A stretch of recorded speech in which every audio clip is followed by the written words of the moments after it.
Fast न्यूजचे प्रायोजक गोकुळ।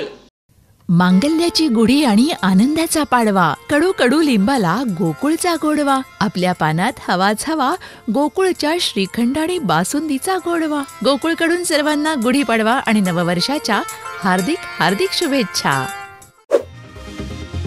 लोकसभा निवडणुकीआधी बीआरएसला मोठा धक्का, मद्य घोटाळा प्रकरणी के कविता यांचा जामीन अर्ज फेटाळला। प्रदीप शर्मा यांना सर्वोच्च न्यायालयाचा दिलासा, उच्च न्यायालयाच्या जन्मठेपेच्या निर्णयाला स्थगिती। संजय राऊत खिचडी घोटाळ्याचे किंग, मुलीच्या अकाउंटवर लाचेची रक्कम, संजय निरुपम यांचा आरोप। मनसे महायुतीला साथ देईल अशी अपेक्षा, राज ठाकरेंच्या पाडवा मेळाव्यापूर्वी फडणवीसांचं मोठं विधान।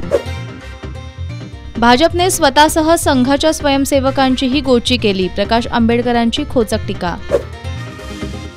नागपूर हादरलं, सिगरेट ओढताना व्हिडिओ काढल्यानं महिलेचा राग अनावर, मित्रांना बोलावून तरुणाची हत्या। बांधकाम साईटवर भिंत कोसळल्यानं ढिगाऱ्याखाली 4 मजूर दबले, दोघांचा मृत्यू, नाशिकमधील घटना।